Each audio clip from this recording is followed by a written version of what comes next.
fighting Wilder, when is Wilder fighting? Do you understand that the fans want this so badly, and how much do you want to give that to them?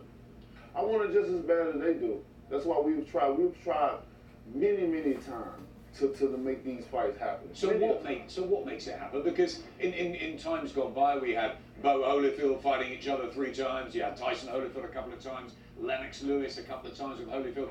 Why can't you and Joshua sit in a room, for example, and work out a plan to fight 3 times in the next 2 years? I mean, we've tried 5 times. And, you know, if I need to go more about explaining, I will do so. Every time we've tried, they've moved the goalpost. Every single time. Who's them? His team.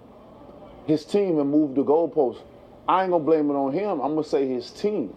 Many times I've accepted 12.5 low, 15 low. I said, hey, let's do a 50, let's do 60-40. You get the big pot. He said, no, give me 50. And we gave him 50. He said, well, when he did that, I'm not gonna sell my soul, but you asked for it. You asked for this. You got the zone. They tried to come and wanted to give me an offer, but it wasn't right and not tell me in the details. It's a lot of things that we tried to make this fight happen. If you take all that away, Deontay, and the two of you are sat chatting, do you think you could make it happen? I don't know. I mean, the guy wouldn't even let me in the ring. Many times I've tried to talk to him personally, but he needed a narrator to be there with us, even on the phone. You know what I mean? So I don't know. I don't know if these guys are scared of me because of the passion that I displays, but I'm not what they think they see on the YouTubes, on different things. You know, I'm very passionate about it, but I'm a very respectable guy. I'm a very peaceful guy. I'm a great guy to people that would love to be around me if they got to know me, you know?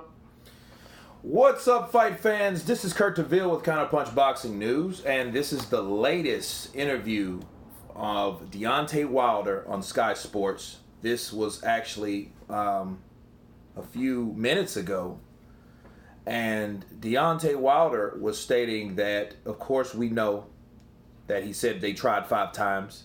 They moved the goalpost. It wasn't Joshua, more than less his team, okay? And he said he accepted 12.5. Okay, as you guys heard, Deontay Wilder, out of his own mouth, said he accepted 12.5. Lies. Easy way to counterpunch that. Lies. He never accepted 12.5. In fact, what did he say about 12.5, people? Slave wages. Remember that? Slave wages. That's what he stated about or commented about the 12.5 offer.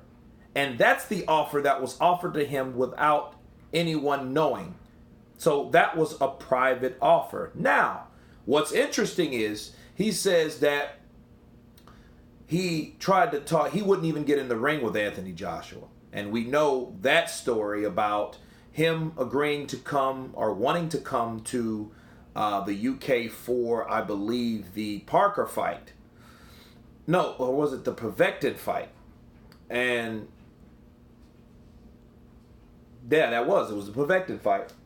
And he was offered to come over. He was invited to come over. And he wanted to get into the ring. Well, Joshua didn't want him in the ring because he didn't sign a contract, which made sense. But according to Deontay Wilder states that he had a restraining order against him. Now, he didn't say that here, but he said that in the past that Joshua had a restraining order against him or will have extra security there unless, in case he tried to come into the ring. Therefore, that's the reason Deontay Wilder didn't go, even though he wasn't doing shit on that day, even though he probably seen that fight at his home, even though he was paid to be there. Okay? So I have to counterpunch this. Now, I must address what he did say. He said that Anthony Joshua didn't even want to talk to him personally, like face-to-face, without a narrator there or something like that, or someone with him. And that's interesting because that's the first time I ever heard that one. So I need more detail about that. So let's go on with this interview. It's not too much farther, so it's not a long 30-minute interview. So I'm just going to go along with you and counterpunch it as we need be. I want to settle this. I want to be able to get in the ring and fight, and give the people what they want. But I think how this really is going to happen when everything goes silent. It's too many people that's involved in this. It's too many media, fans, and everybody. The thing about people, everybody got an opinion about how it should go. This should go this way. This should go that way. It's just like with the Fury fight. Nobody knew that fight was going to happen because we kept it silent for a reason. And then all of a sudden it came out. It was one of the most biggest fights and exciting fights around. And I think this is the same way it's going to happen with the Joshua fight. Okay, I have to stop there to counterpunch something further. Okay. He said that he feels that the only way that this fight is going to happen if the negotiations are kept private. Okay, like the 12.5 was kept private by you, yourself personally. It wasn't anyone else's opinion on how the fight got made, or what other people felt, or other people's ideas. It was your own. Your statement was 12.5 million was slave wages. You went to social media with an offer by Matchroom, by Eddie Hearn, offered to you to make a fight with Anthony Joshua, and you put it on your social media. That's a fact. Was that private? No. And he said it's going to be like Tyson Fury. No one knew that fight was going to happen until it happened. Bullshit. Okay? That fight was supposed to happen overnight. As he just said, it did not happen overnight.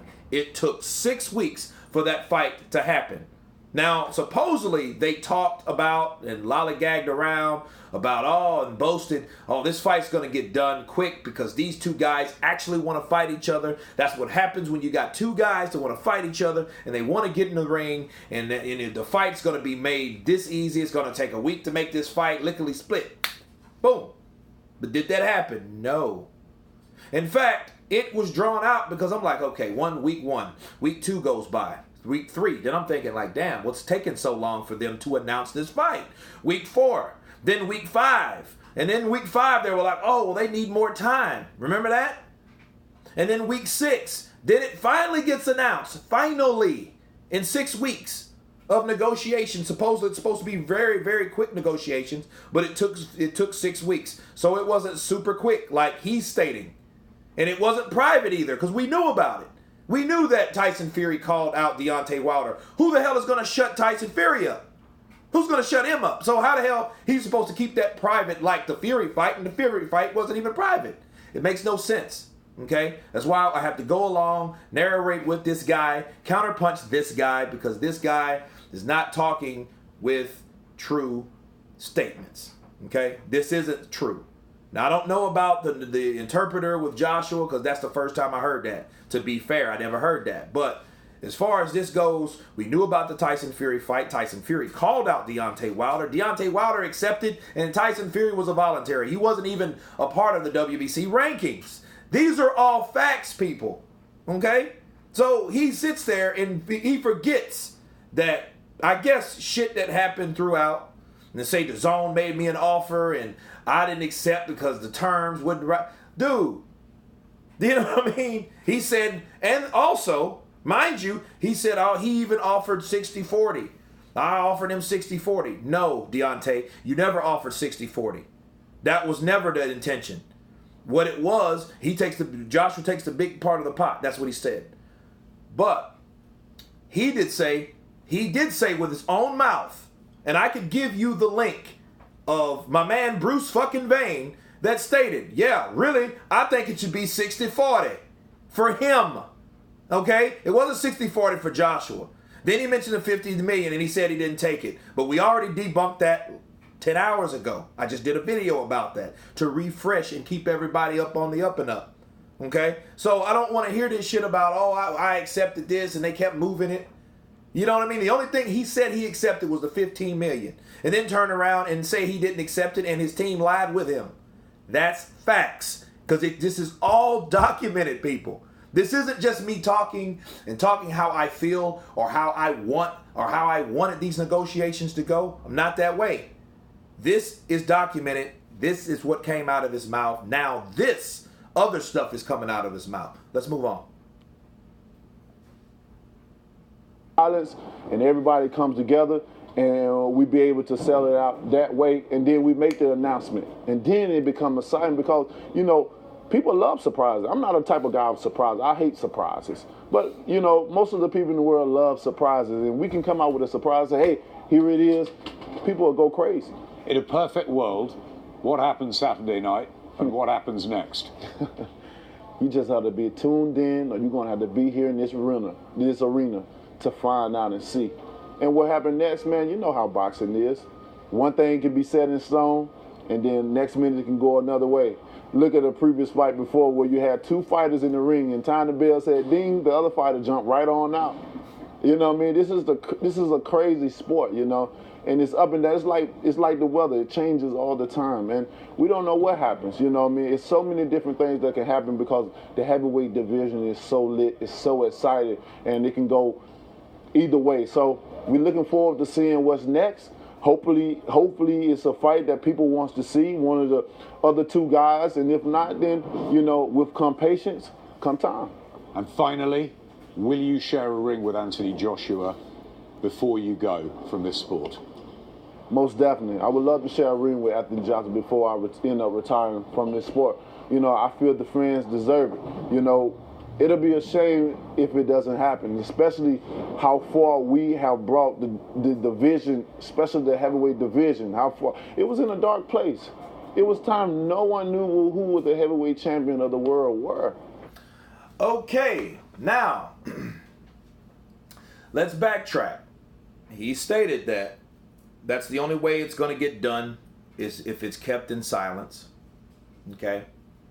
So they can come together, do it in silence, then make the announcement, and then surprise everyone, and they will love it. But he states he hates surprises. Then, right after that, he says, well, hey, let's hope that I fight one of these guys. Hopefully it'll be made. But it's like the weather, have you heard him say? It's like the weather. You don't know what's going to happen in the sport of boxing. So it's kind of like, okay, you said that the only way it's going to get made, then right from that, you automatically, oh, well, you don't know how boxing is going to happen. Because I guess that's the shit on everything you just said about actually making a negotiation work. You know what I mean? You said, oh, yeah, we can make the deal in private. Yeah, if we make it in private where no one else says shit to other people, and we do it together and we keep it in private. Oh, like your contract for Showtime? Like your salary? Yeah. Like that? Okay, you want to be secret man now. Shh. Okay, let's play secret now. Because obviously you weren't this type of person last year. So you're a totally different person. Now you've learned to shh about the negotiation. You don't want anyone to know that you're going to take less. That's fine. As long as we get the fight. Fine. Wonderful. He could have done that the whole time. Okay? Because I know that DAZN deal blew his ass out of the water. That's why he knew, okay, from now on, I ain't saying shit about what I made. Because I know I will never make $100 million from Showtime or anywhere else.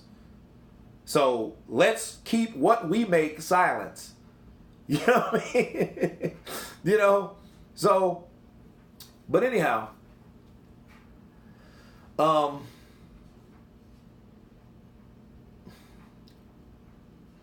Deontay Wilder, he did say right after that it would be a shame if the fight didn't happen. And he said it will most definitely happen. And it would be sad for the fans if it didn't happen. And he would love to share a ring with Anthony Joshua. But if it doesn't happen, right, he'll have other fights that, he will be in. But he says be patient, like we all know he said. So, I feel Deontay Wilder is at a good place in his career. Me counterpunching this, summarizing this. And I don't think it's a need for anybody like where he's at or where he's going, because he's only going up. Why should he risk it?